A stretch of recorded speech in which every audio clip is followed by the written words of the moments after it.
We are resuming our reading of History of the Reformation in the 16th Century by J.H. MERLE d'Aubigné.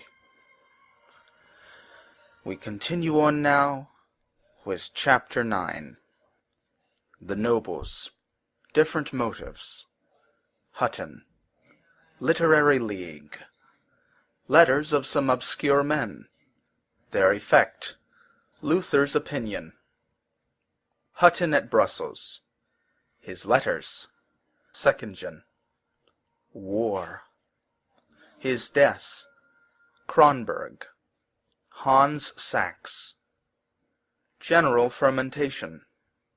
The same symptoms of regeneration, which we have seen among princes, bishops, and the learned, existed among the men of the world, among nobles, knights, and warriors. The German nobility performed an important part in the Reformation. Several of the most illustrious sons of Germany entered into close alliance with the literati, and inflamed with an ardent, sometimes even an excessive zeal, labored to deliver their countrymen from the yoke of Rome. Various causes must have contributed to procure friends for the Reformation among the ranks of the nobility. Some, by their attendance at the universities, had been warmed with the same flame that animated the learned.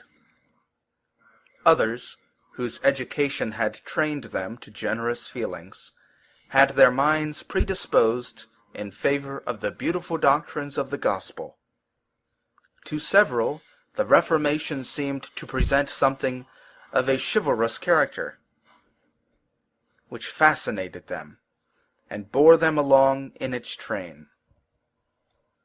Lastly, it must be acknowledged that not a few had a grudge at the clergy, who had powerfully contributed in the reign of Maximilian, to deprive the nobles of their ancient independence, and bring them under subjection to their sovereigns. They, in their enthusiasm, considered the Reformation as the prelude of a great political renovation. They thought they saw the empire emerging from this crisis with new splendor, and hailed the better state. Brilliant was the purest glory, which was on the eve of being established in the world by chivalrous swords, not less than by the word of God. Ulrich de Hütten, who, on account of his philippics against the papacy, has been surnamed the Demosthenes of Germany, forms, as it were, the link which united the chevaliers and men of letters. He distinguished himself by his writings, as much as by his sword. Descended from an ancient family in Franconia, he was sent at 11 years of age to the convent of Fauda, with the view of his becoming a monk. But Ulrich, who had no inclination for this state, ran off from the convent when he was 16, and repaired to the University of Cologne, where he devoted himself to the study of languages. Afterwards, leading an unsettled life, he was in the ranks as a common soldier at the siege of Padua in 1513, saw Rome in all its disorder, and there sharpened the arrows which he afterwards shot at her. On his return to Germany, Hütten wrote a pamphlet against Rome, entitled The Roman Trinity, in which he unveils all the disorders of that court, and shows the necessity of pulling down her tyranny by main force. A traveler named Vadiscus, who figures prominently in the piece, says, "There are 3 things which are usually brought back from Rome: a sore conscience, a disordered stomach, and an empty purse. There are 3 things which Rome does not believe: the immortality of the soul, the resurrection of the dead, and hell. There are 3 things in which Rome carries on a trade: the grace of Christ, ecclesiastical benefices, and women. The publication of this work obliged Hütten to quit the court of the Archbishop of Mayence, where he was residing when he composed it. The affair of Reuchlin with the Dominicans was the signal which brought forward all the literati, magistrates, and nobles, who were opposed to the monks. The defeat of the inquisitors, who, it was said, had only saved themselves from a regular and absolute sentence of condemnation by money and intrigue, gave encouragement to all their adversaries. Councillors of the empire and magistrates of the most considerable towns, Pirkheimer of Nuremberg, Peutinger of Augsburg, Stuss of Cologne, distinguished preachers such as Capito and Secalampadius, doctors of medicine, historians, all the literati, orators, and poets, at the head of whom Ulrich de Hütten was conspicuous, formed the army of Reuchlinists, of whom a list was even published. The most remarkable production of this league was the famous popular satire, entitled Letters of Some Obscure Men. This production was principally written by Hütten, and one of his university friends, Crotos Rabianus. But it is difficult to say with which of the two the idea originated, if indeed it was not with the learned printer, Angst. It is even doubtful if Hütten had any hand in the first part of the work. Several humanists, who had met in the fortress of Ebernborg, appear to have contributed to the second part. It is a picture in bold characters, a caricature sometimes coarsely painted, but full of truth and vigor, a striking likeness in colors of fire. The effect was immense. Monks, who are adversaries of Reuchlin, and the supposed authors of the letters, discourse on the affairs of the time, and on theological subjects after their own manner, and in their barbarous Latin. They address to their correspondent, Ortwin Gratius, professor at Cologne and friend of Pfefferkorn, the silliest and most useless questions. They give the most amusing proof of the excessive ignorance and incredulity, their superstition, their low and vulgar spirit, their coarse gluttony in making a god of their belly, and at the same time their pride, their fanatical and persecuting zeal. They inform him of several of their droll adventures, their escapes, their dissoluteness, and a variety of scandals in the lives of Hochstraten, Pfefferkorn, and other leaders of their party.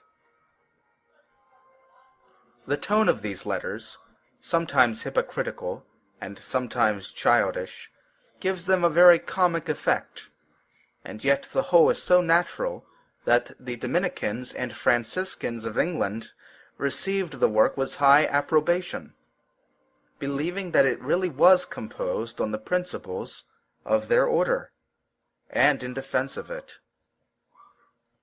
A prior of Brabant, in his credulous simplicity, purchased a great number of copies, and presented them to the most distinguished among the Dominicans. The monks, irritated more and more, applied to the Pope for a stringent bull against all who should dare to read these epistles, but Leo X refused to grant it. They were accordingly obliged to put up with the general laugh, and gulp down their rage.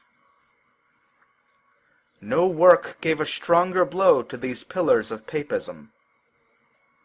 But it was not by jesting and satire that the gospel was to triumph. Had this course been persisted in, had the reformers, instead of attacking the Reformation with the weapons of God, had recourse to the jeering spirit of the world, the cause had been lost. Luther loudly condemned these satires. a friend having sent him one of them, entitled, "The Tenor of the Supplication of Pasquin," he wrote in answer, "The foolish things you sent me appear to be written by a mind which is under no control. I submitted them to a meeting of friends, and they have all given the same opinion." And speaking of the same work, he writes to another of his correspondents, "This supplication appears to me to be by the same hand as the letters of some obscure men. I approve of his wishes, but I approve not of his work, for he does not refrain from injury and insult." This sentence is severe, but it shows what kind of spirit was in Luther, and how superior he was to his contemporaries. It must be added, however, that he was not at all times observant of these wise maxims. Ulrich, having been obliged to renounce the protection of the Archbishop of Mayence, applied for that of Charles V, who had at this time quarrelled with the Pope, and accordingly repaired to Brussels, where Charles was holding his court. But so far from obtaining anything, he learned that the Pope had required the Emperor to send him to Rome bound hand and foot. The Inquisitor, Hochstraten, Reuchlin's persecutor, was one of those whom Rome had charged to pursue him. Ulrich, indignant that such a demand should have been made to the Emperor, quitted Brabant. When a short way from Brussels, he met Hochstraten on the high road.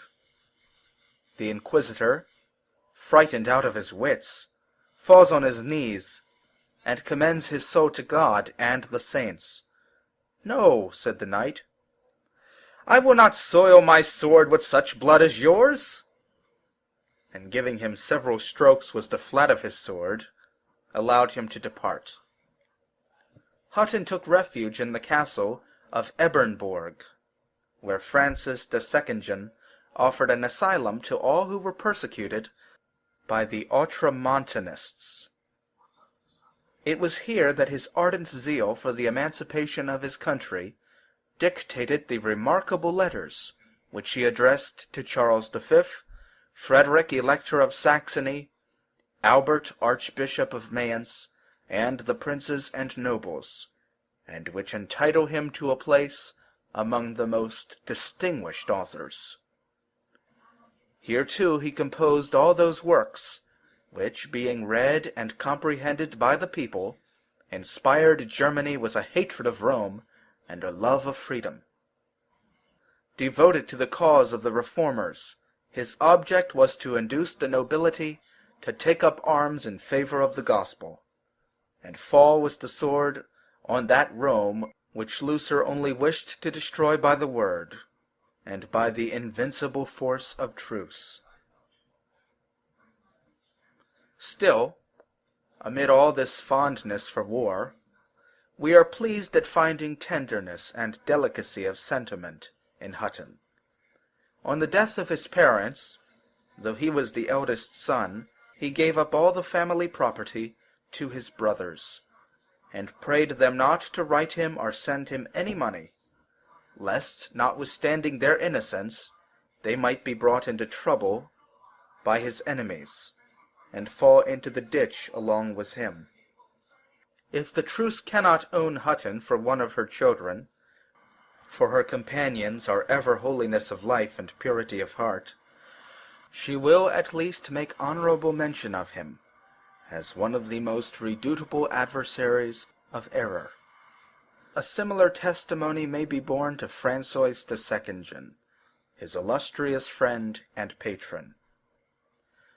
This noble chevalier, whom several of his contemporaries deemed worthy of the imperial crown, holds first place among the warriors who were the antagonists of Rome. While delighting in the noise of arms, he had an ardent love of science, and a high veneration for its professors. When at the head of an army which threatened Württemberg, he gave orders in the event of Stuttgart being taken by assault, to spare the property and house of the celebrated scholar John Reuchlin. He afterwards invited him to his camp, and, embracing him, offered to assist him in his quarrel with the monks of Cologne. For a long time chivalry had gloried in despising literature, but this period presents us with a different spectacle. Under the massy cuirass of the Seckingens and Hüttens, we perceive the intellectual movement which is beginning to be everywhere felt. The first fruits which the Reformation gives to the world are warriors enamored with the arts of peace. Hütten, who on his return from Brussels had taken refuge in the castle of Seckingen, invited the various knights to study the evangelical doctrine, and made him acquainted with the foundations on which it rests. "And is there anyone," exclaimed Seckingen in astonishment, "who dares to overturn such an edifice? Who could do it?" Several individuals, who afterwards became celebrated as reformers, found an asylum in this castle. Among others, Martin Bucer, Aquila, Schwebel, and Secco-Lampadius, so that Hütten justly styled Eberborg the Hotel of the Just. Secco-Lampadius had to preach daily in the castle, but the warriors there assembled began to weary hearing so much of the meek virtues of Christianity, and the sermons of Secco-Lampadius, though he labored to shorten them, seemed too long. They, indeed, repaired to the church almost every day, but for the most part only to hear the blessing and offer a short prayer. Hence, Secco-Lampadius exclaimed, "Alas! The word is here sown on stony ground." Seckingen, longing to serve the cause of truce in his own way, declared war on the Archbishop of Treves, in order, as he said, to open a door for the gospel. In vain did Luther, who had by this time appeared, endeavor to dissuade him. He attacked Treves with 5,000 knights and 1,000 common soldiers. But the bold archbishop, aided by the Elector Palatine and the Landgrave of Hesse, forced him to retreat. The following spring, the allied princes attacked him in his castle of Landstein. After a bloody assault, Seckingen, having been mortally wounded, was forced to surrender. The three princes accordingly make their way into the fortress, and after searching through it, at last find the indomitable knight on his deathbed, in a subterraneous vault. He stretches out his hand to the Elector Palatine, without seeming to pay any attention to the other princes, who overwhelm him with questions and reproaches. "Leave me at rest," he said to them. "I am now preparing to answer a mightier than you." When Luther heard of his death, he exclaimed, "The Lord is just, yet wonderful. It is not with the sword that he means to propagate the gospel." Such was the sad end of a warrior, who, as emperor or elector, might perhaps have raised Germany to high renown, but who, confined within a limited circle, wasted the great powers with which he was endowed. It was not in the tumultuous spirit of these warriors that divine truce, which had come down from heaven, was to take up her abode. Theirs were not the weapons by which she was to conquer, in annihilating the mad projects of Seckingen, gave a new illustration of the saying of St. Paul, "The weapons of our warfare are not carnal, but mighty through God." Another chevalier, Harmut of Cronberg, a friend of Hütten and Seckingen, appears to have had more wisdom and more knowledge of the truths. He wrote with great moderation to Leo X, beseeching him to give up his temporal power to its rightful possessor, viz., the emperor. Addressing his dependents like a father, he endeavored to make them comprehend the doctrines of the gospel, and exhorted them to faith, obedience, and confidence in Jesus Christ, who, added he, is the sovereign Lord of all. He resigned a pension of 200 ducats into the hands of the emperor, because he was unwilling, as he expressed it, to continue in the service of one who lent his ear to the enemies of the truce.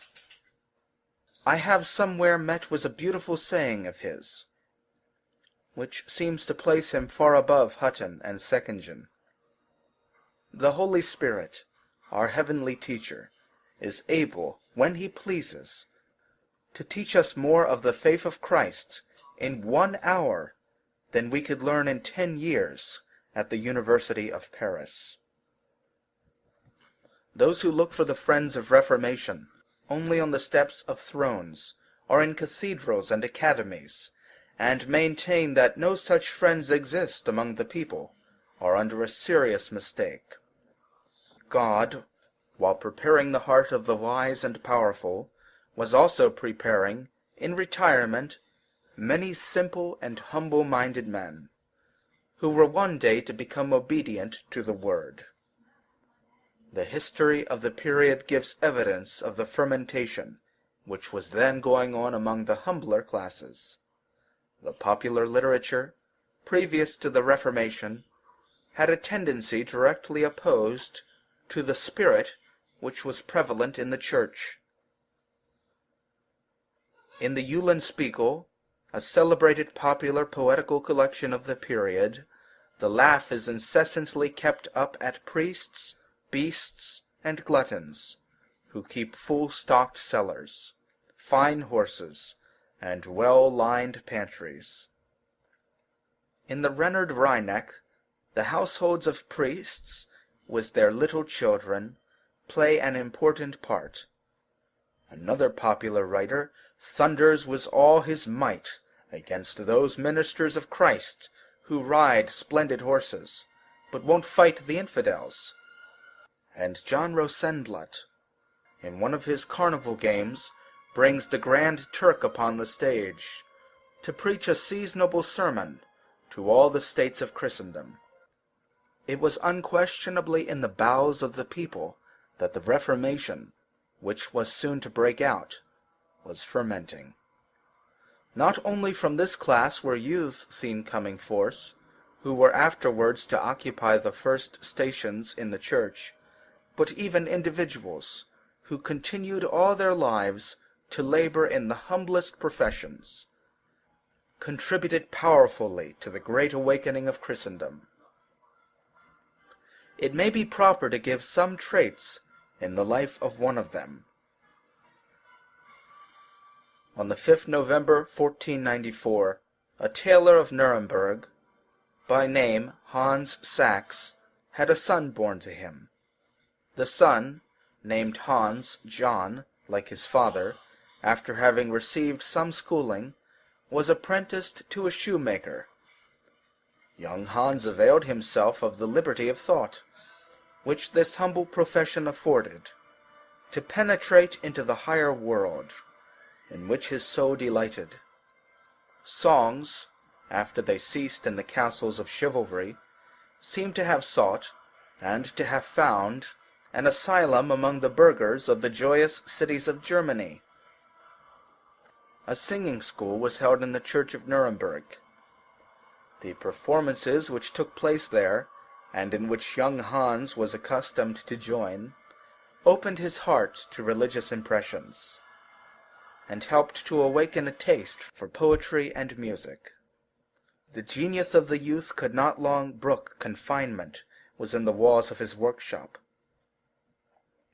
He wished to see with his own eyes that world of which he had read so much, and been told so many stories by his comrades, and which his imagination peopled with wonders. In 1511 he bundles up his effects and sets out in the direction of the south. The young traveller, falling in with gay comrades, students roaming the country, and many dangerous temptations, soon feels a serious struggle within. The lusts of the world and his pious resolutions war with each other. Trembling for the result, he takes flight, and in 1513 hides himself in the little town of Wels in Austria, where he lives in retirement, devoting himself to the study of the fine arts. The emperor, Maximilian, happens to pass through the town with a brilliant suite, and the young poet is quite fascinated with the splendor of the court. The prince receives him into his hunting train, and Hans once more forgets himself under the noisy vaults of the palace of Innsbruck. But his conscience again sounds the alarm, and the young huntsman, immediately throwing aside his brilliant uniform, takes his departure and arrives at Schwarz near Munich.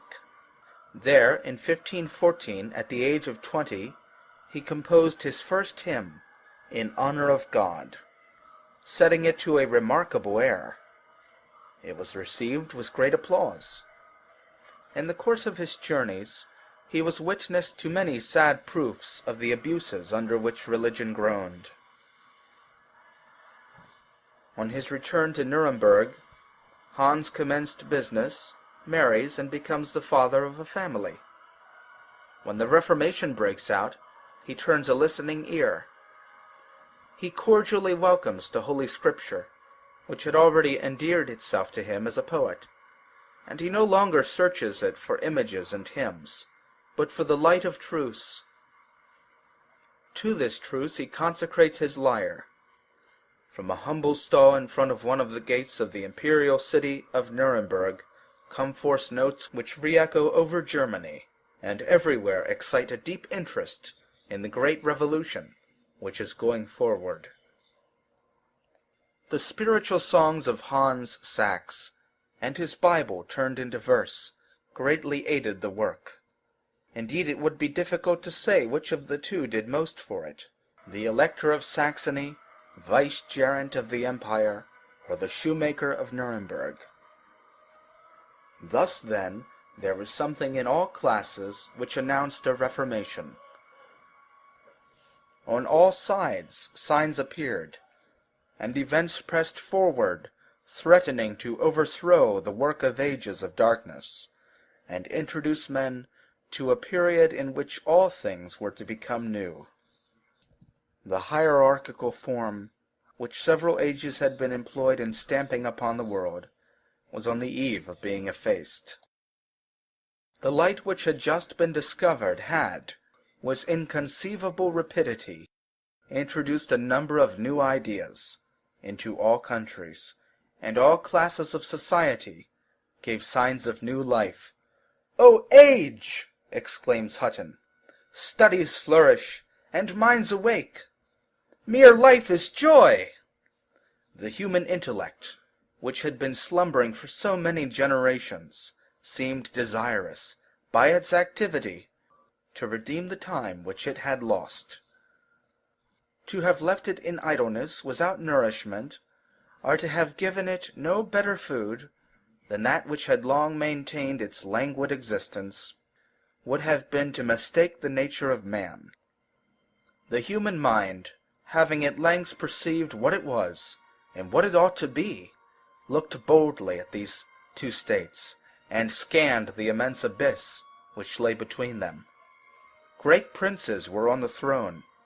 The ancient Colossus of Rome was tottering under its own weight, and the old spirit of chivalry was taking leave of the earth to make way for a new spirit, which breathed at once on the sanctuaries of knowledge, and on the dwellings of the poor.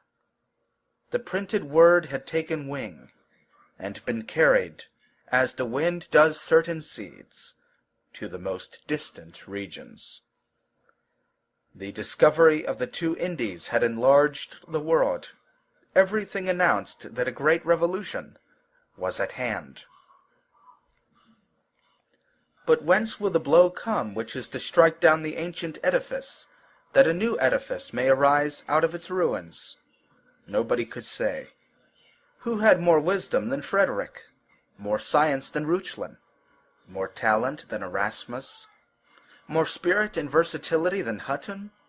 More valor than Seckingen? More virtue than Cronberg? And yet neither Frederick, nor Reuchlin, nor Erasmus, nor Seckingen, nor Hütten, nor Cronberg, learned men, princes, warriors, the Church herself, had sapped some of the foundations. But there they had stopped. The powerful hand which God had designed to employ was nowhere to be seen. All, however, felt that it must soon make its appearance, while some even pretended to have seen indications of it in the stars. One class, seeing the miserable state of religion, predicted the near approach of Antichrist. Another class, on the contrary, predicted a speedy Reformation. The world was waiting. Luther appeared.